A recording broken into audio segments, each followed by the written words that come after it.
Fadjet, c'est l'été en Lorraine. Le premier festival de cinéma par et pour les jeunes et ceux qui le sont restés. C'est ainsi que se présente le festival Clap Clap, qui commence déjà à être bien implanté sur Nancy parce que ce sera la 14e édition en 2024. Jean-Luc Nicole, bonjour. Bonjour. Vous êtes directeur du centre de loisirs de la MJC des Forges et surtout le créateur de ce festival Clap Clap. Oui, tout à fait. Depuis 2010, un festival qui évolue chaque année, qui regarde un peu plus le monde chaque année et puis qui se prépare encore plus chaque année avec des jeunes qui... c'est ça la particularité de ce festival. On peut peut-être le rappeler justement, comment c'est né déjà et quelle était l'idée de départ. Alors, c'est né au sein du centre de loisirs que je dirige à la MJC. C'était une thématique d'été, de proposer une rencontre entre l'enfant et l'image. Ça s'est appelé Festival Clap Clap, voilà, dès la première édition. En fait, l'idée, c'était, mais dès le départ, de se dire, on va pas que faire des films, on va faire du cinéma. Faire du cinéma, alors, ça passe déjà par la création de films, mais faire du cinéma, c'est aussi partager ce qu'on a créé à un public. Ce qui n'est pas la même chose que de regarder un film sur son écran, devant son ordinateur, etc. Donc il y avait cette idée-là dès le départ. On a connu un engouement fort de la part des enfants et des familles. Il y a eu une deuxième édition, une troisième édition. Et puis progressivement, chaque édition a eu un thème. Oui. Au départ, on a choisi d'aller à la rencontre d'univers de réalisateurs. On a eu Méliès, Tim Burton, Miyazaki. Après, on est allé visiter des genres cinématographiques. Après, on a eu 10 ans, c'était en 2021, après les années noires qui nous ont empêchés de fêter nos 10 ans dignement en 2020 comme c'était prévu. Et puis, maintenant, on est sur les métiers du cinéma. On a eu La Voix avec comme invité d'honneur Benoît Alman, qui est la voix française de Morgan Freeman. On a travaillé à cette époque avec Simone Hérault, qui est la voix de la SNCF, et qui nous a laissé un certain nombre d'enregistrements qu'elle a fait au festival Clap Clap. On a eu La Lumière l'année dernière, et cette année... Et cette année, donc ? Eh ben, vous ne saurez pas. Eh ben, si, cette année, ce sera le décor. Voilà, le décor, les décors, les accessoires... les costumes, voilà, c'est tout ce qui permet de faire voyager, c'est tout ce qui permet de créer l'illusion sur un studio, etc. Et voilà, on va s'amuser avec ça cette année. Une sacrée évolution quand même du festival depuis sa création. Oui. Vous imaginiez que 14 ans après... il ait une telle ampleur. Il y a eu 2500 spectateurs l'année dernière, je crois, c'est ça à peu près. 2800, voilà, j'en ai raté quelques-uns. Ouais, non, on pensait pas. Après, ce que j'aime dans cet événement, c'est qu'il n'est pas figé.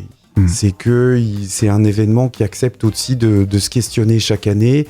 Ce que je n'imaginais pas, c'était d'avoir autant de jeunes impliqués et investis. Ce clap-clap, il est très cher à la MJC des Forges parce que c'est grâce au clap-clap que des jeunes, alors du centre de loisirs qu'on ne peut fréquenter jusqu'à 12 ans, quand ils ont eu 12 ans, ils étaient bien tristes de partir en retraite du centre de loisirs et ne plus revenir. Et en fait, ils se sont constitués en groupe de jeunes volontaires, bénévoles, autonomes, adhérents de la MJC. C'est eux qu'on appelle les potagers aujourd'hui. Ils sont une quinzaine et ils attirent toujours du monde. Et cette quinzaine de jeunes-là sont aujourd'hui à des postes clés du festival. J'ai le fondateur des potagers. Je vais prononcer son prénom pour lui faire un clin d'œil. Il s'appelle Baptiste. Il s'est engagé sur l'animation professionnelle. Il a été soutenu dans une formation BPGEPS et il est arrivé en apprentissage à la MJC. Donc il y a des belles histoires comme ça qui se racontent. On a Adrien qui est devenu féru de réalisation pendant le festival Clap Clap, qui fait des études en cinéma en Allemagne et qui est notre assistant technique. Donc il a été embauché aussi dans l'équipe. Donc ça, c'était pas prévu au départ. De belles réussites, de belles histoires, comme vous l'avez dit. Le festival Clap Clap, on l'a pas dit, mais ce sera du 12 au 31 août. Mais ça se passe aussi maintenant, il y a plusieurs étapes au cours de l'année pour le festival. liées à la MJC des Forges, avec les 24 heures de réalisation en février. Il y a la fête du court-métrage en mars. Ça, c'est venu après ? Oui, alors en fait, ce dont on parle, le festival Clap Clap, c'est le point d'orgue de l'ensemble des actions cinéma, éducation à l'image qui ont lieu à la MJC. Donc vous l'avez dit, il y a les 24 heures des réalisations, il y a la fête du court-métrage, il peut y avoir des stages, il peut y avoir aussi des collaborations avec les cinémas caméos sur des avant-premières qu'on souhaite soutenir. L'image, c'est important. On le savait en 2010, c'est important de parler d'image, c'est important de questionner les images qu'on reçoit quotidiennement, que ce soit sur nos smartphones, que sur des panneaux publicitaires ou à la télévision. Et ce travail d'éducation à l'image, pour nous, il est fondamental. Voilà, de comprendre comment elles sont faites, comment on fabrique une publicité, est-ce que la personne, elle est vraiment comme elle apparaît sur la photo ou sur la vidéo, et on est à chaque fois frappé de comment les jeunes reçoivent ça. Et aujourd'hui encore plus qu'en 2010, peut-être. Oui, parce que voilà, et quand on voit comment les outils se sont démocratisés, comment, moi je peux en parler sur les objets qu'on utilisait pour faire du cinéma en 2010, et aujourd'hui ce qui nous est possible d'utiliser, c'est impressionnant la vitesse à laquelle ça va, et ça ne représente que 14 ans, l'évolution de la technologie. Aujourd'hui, en 2024, on a un studio de fond vert qu'on a bricolé nous-mêmes avec les jeunes. En 2010, c'était pas du tout envisageable. On connaissait la technique du fond vert, mais c'était beaucoup trop compliqué à mettre en place. Là, aujourd'hui, en un claquement de doigts, on se retrouve dans l'espace, on se retrouve... voilà, ça permet aussi de dynamiser, de nourrir encore plus la créativité des enfants. Et cette créativité, on va pouvoir la découvrir donc cet été, encore une fois, bien sûr, avec sur le thème des décors, vous nous l'avez dit, ce sera du 12 au 31. Alors, pour les auditeurs qui nous écoutent, comment ça se passe pour eux ? Comment on peut vivre le festival pleinement ? Alors il y a deux parties. Le centre de loisirs reste aujourd'hui le cœur battant de l'événement, c'est-à-dire qu'il y a un événement culturel auquel on peut participer en tant que spectateur pour venir voir des films. Ce sont des films qui nous sont envoyés généralement au début de l'année par des réalisateurs et des réalisatrices de deux catégories. Il y a ceux qui ont moins de 18 ans, parce qu'on est toujours très attaché à la création des jeunes, et des réalisateurs et réalisatrices âgés de plus de 18 ans. On a des démarches qui sont amateurs, en voie de professionnalisation et professionnels, qui se mélangent dans une sélection officielle, qui là est livrée au public. Donc le public peut être spectateur de ça, peut être à un moment donné venir un certain nombre d'événements. Je ne sais pas si je peux commencer à en parler, mais on verra peut-être tout à l'heure. Mais reste le centre de loisirs où on permet aux enfants de créer des films pendant l'événement. Voilà. C'est-à-dire que les enfants, ils vont avoir la possibilité de voir des films de la sélection officielle. Ils vont en créer également avec leurs copains. Du 12 au 31, c'est la 14e édition, mais c'est aussi lié à un autre événement, bien sûr, à l'MJC des Forges, qui va fêter ses 80 ans. Est-ce qu'il va y avoir un lien, un pont entre ces deux temps forts ? Oui. Oui. Et comment c'est d'ailleurs le prochain temps fort des festivités des 80 ans. La MJC des Forges aura 80 ans le 4 juin 2025. Elle a été fondée le 4 juin 1945 à Nancy. Alors à l'époque, elle s'appelait pas MJC, elle s'appelait République des Jeunes. Elle n'était pas située là où on est actuellement, elle était située au cœur de la vieille ville. Et en fait, ces festivités, elles commencent un an avant. Et c'est chaque secteur d'activité de la MJC qui va prendre part à cet anniversaire comme une espèce de bougie qu'on va souffler. Alors, est-ce qu'il y aura 80 événements ? Je ne sais pas. Il y aura plein de bougies à souffler. Puis l'idée, c'est d'adapter ces festivités à l'événement qui va être proposé. Quand on parle d'image, et ben là, voilà, Fadjet, bonjour, je vous livre un scoop. Le film d'ouverture, je suis parti au Festival de Cannes pour ça, le film d'ouverture va être un film qui n'a jamais été diffusé au cinéma. Il parle de Nancy pendant l'occupation, ça s'appelle Le temps de la désobéissance, et en fait, ça raconte l'histoire de ces policiers à Nancy qui ont désobéi aux ordres de Vichy, en empêchant une rafle de juifs. Donc le film a été tourné en 2005 à Nancy. Ça avait fait parler beaucoup parce qu'on avait je vais faire le lien avec les décors. On avait drapé la place Stanislas de Croix Gammée. On avait installé des vieilles voitures. Enfin, Nancy était devenue un décor de cinéma.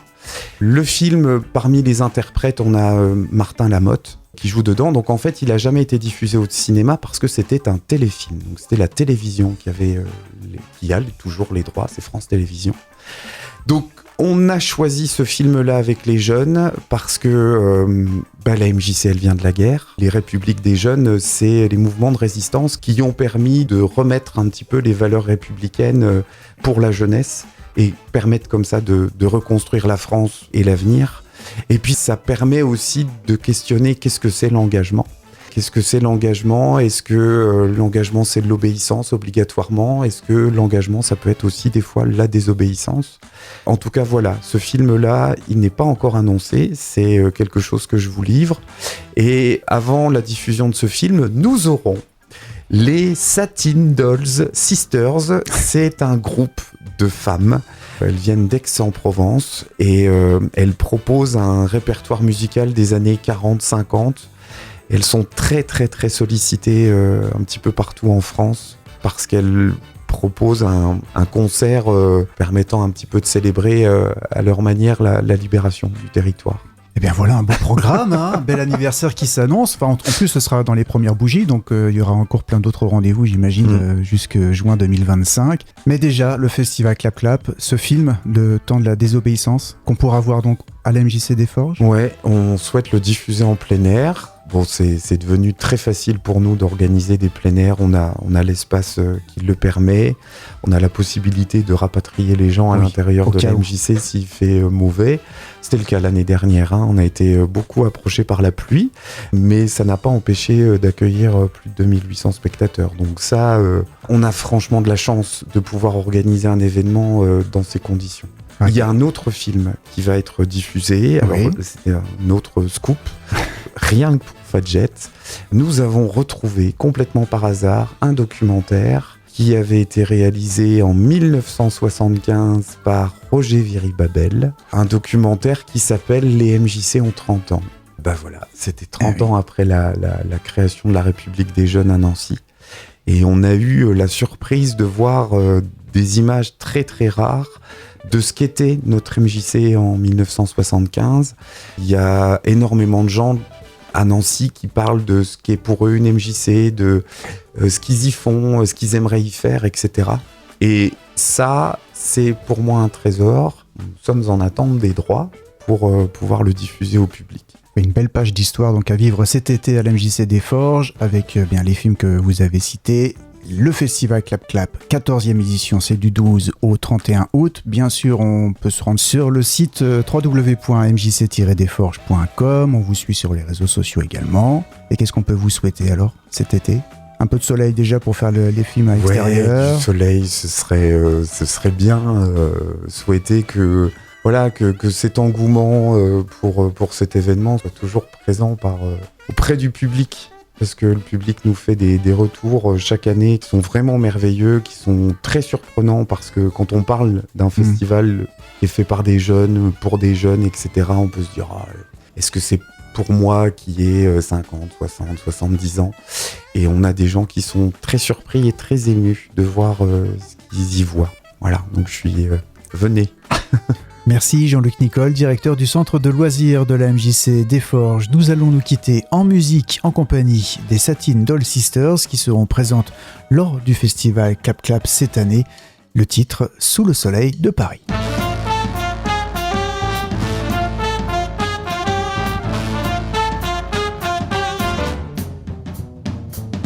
Sous le ciel de Paris s'envole une chanson.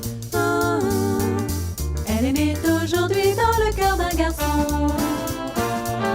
Sous le ciel de Paris marchent des amoureux. Leur bonheur se construit sur un air fait pour eux. Sous le pont de Bercy, un philosophe assis, deux musiciens, quelques badauds, puis des gens par milliers. Sous le ciel de Paris jusqu'au soir enchanté. L'hymne d'un peuple épris de sa vieille cité. Près de Notre-Dame, parfois couvert drame, oui mais à Paname, tout peut manger. Quelques rayons du ciel d'été, l'accordéon d'un marinier, l'escorterie au ciel de Paris.